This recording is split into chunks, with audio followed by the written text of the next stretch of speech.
Zaman ne zengin ne de fakir tanır. Ne güçlü ne de güçsüzü ayırt eder. Herkese adil davranır. Her birimizin 24 saati var. Bir yıl herkes için 365 gün. Ama bazı insanlar kendilerine verilen bu zamanı huzurla ve keyifle yaşarken bazıları da bu zamanı bir hayaletin peşinde koşarak tüketir. Pek çok insan fotoğraf albümünü karıştırırken şunu düşünmüştür. Bu fotoğraftaki kişi ben miyim gerçekten? O gözlerdeki ışık nereye gitti? Gecenin bir yarısı uyanıp karanlığa bakarken şunu fısıldamıştır çoğu insan. 10 yıl, 20 ya da 30 ve daha fazlası. Peki ne için? Karanlığın ortasında boş gözlerle tavana bakıp ben ne yaptım böyle demek için. Ben Mustafa Çay.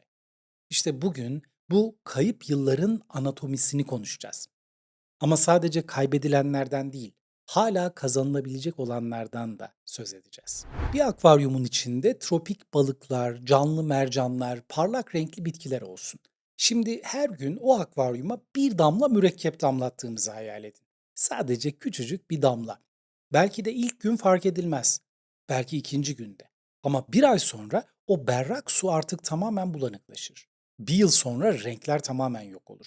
10 yıl sonra artık o akvaryumda hayat var mıdır sizce? İşte narsisistik bir ilişkinin ilk 10 yılı bu mürekkep damlalarının hikayesidir. Şöyle bir hafızanızı yoklayın. İlişkinizin başladığı o ilk günlerde dünyanın merkezine yerleşmiş gibi hissetmiştiniz. Sabah kalktığınızda telefonunuzda onlarca mesaj birikmiş. Sanki yaşamınızın her anını merak eden biri hayatınıza girmişti. Daha ilk haftada en uzak çocukluk hikayelerinizi, en gizli hayallerinizi, en derin korkularınızı öğrenmişti. Ve siz sonunda beni gerçekten anlayan birini buldum demiştiniz belki de. Ama işte tam da o günlerde belki o berrak suyun yüzeyinde ilk mürekkep damlası belirdi. Çünkü o sizi anlamak için değil, sizi haritalandırmak için dinliyor. Bir general gibi savaşacağı arazinin her tepesini, her vadisini, her zayıf noktasını not ediyor. Ve siz bu ilgi sarhoşluğunda bir uyarı sisteminin devre dışı bırakıldığını fark etmediniz bile. İlk yıl biterken arkadaşlarınızdan uzaklaşmış olduğunuzu fark etmediniz. Ama nasıl oldu bu? Hiçbir zaman doğrudan sakın onlarla görüşme falan demedi size. Sadece şunları söyledi. Seni gerçekten anlıyorlar mı? Çünkü bana pek öyle gelmiyor. Ve sizin içinizde bir şüphe tohumu ekildi belki de. Ya da tutkuyla sarıldığınız hobileriniz. Resim yapıyordunuz belki ya da gitar çalıyordunuz. Nereye gitti bunlar? Belki bir gün zarif bir eleştiriyle büyümek istiyorsan zamanını bence daha verimli kullanmalısın canım gibi sözlerle raftan indirildi ve siz onun iyiliğinizi düşündüğüne inandınız.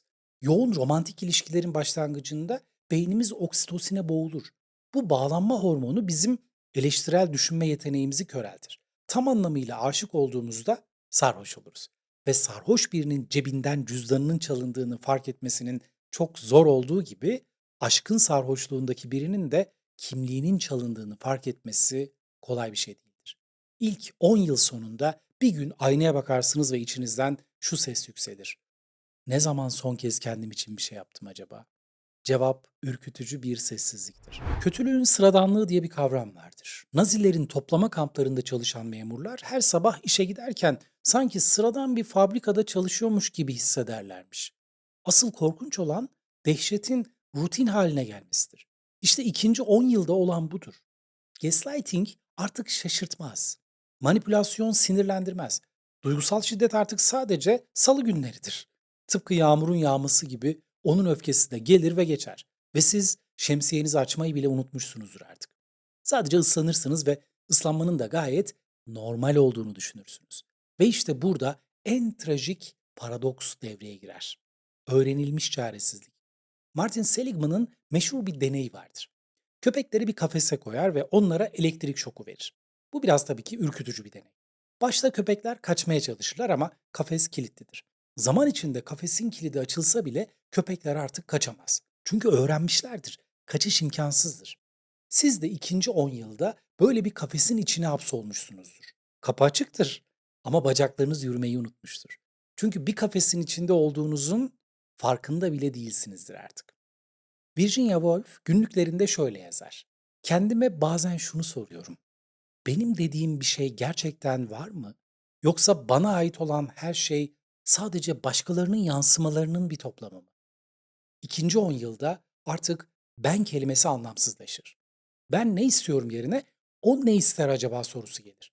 Benim hayallerim neler yerine onun hayalleri neler düşüncesi. Artık sizin düşünceleriniz bile onun sesinden yankılanır. Ve 30 yıl. Dünyanın güneş etrafındaki 30 turu. Bir bebek doğar, büyür, üniversiteden mezun olur, belki evlenir, çocuk sahibi olur.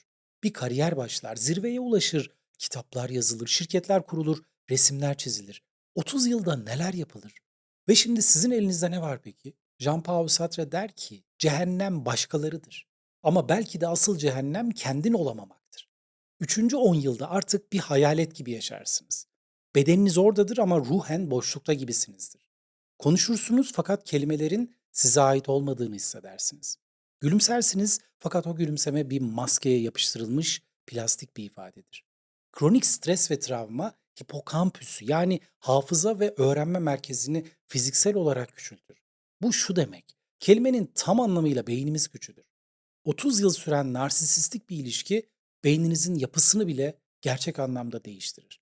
Ama hemen korkmayın çünkü burada nöroplastisite adlı bir mucize karşımıza çıkıyor. Beynimiz 90 yaşında bile yeni nöral bağlantılar kurabilir.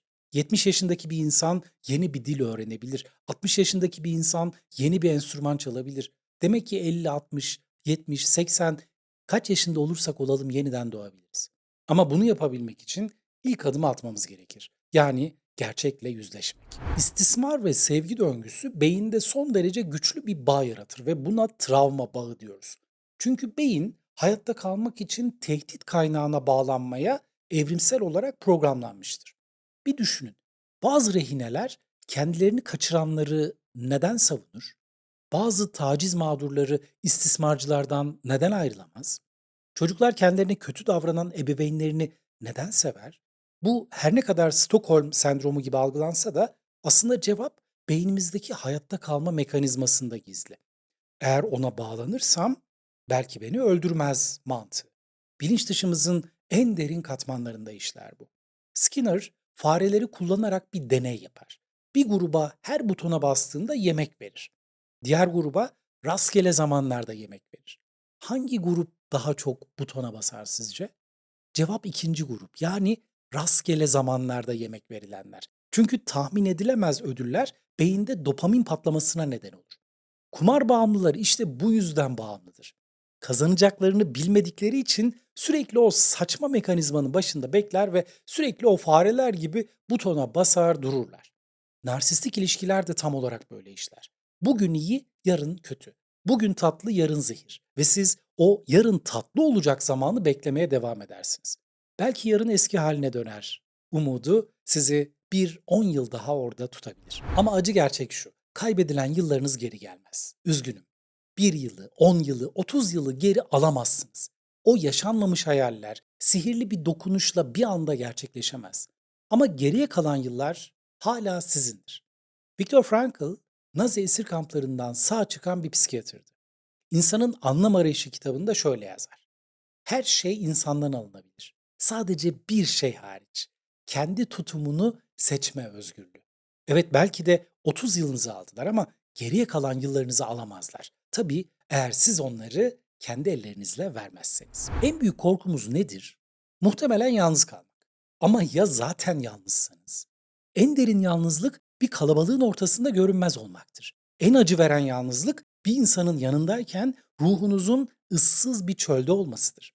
Gerçek yalnızlık onunla aynı evde, aynı odada, aynı yatakta ama ruhen kilometrelerce uzakta olmaktır. Anka kuşu efsanesini bilirsiniz. Kendi küllerinden yeniden doğar. Ama hiç merak ettiniz mi? Neden önce yanması gerekir? Çünkü bazı dönüşümler ancak tam bir yok oluştan sonra mümkündür. Eski benliğiniz yanmalıdır ki yeni benliğiniz doğabilsin. Narsistle geçen yıllar bir yangındır. Acı verici ve yakıcıdır. Ama şimdi sizin de küllerinizden yeniden doğmanız mümkün. Eğer buna izin verirseniz. Kendinize çok iyi bakın. Ve lütfen kendinize bir şans verin. Çünkü siz bu hikayenin kurbanı değil, kahramanısınız. Ve kahramanlar hikayenin sonunda her zaman küllerinden yeniden doğar.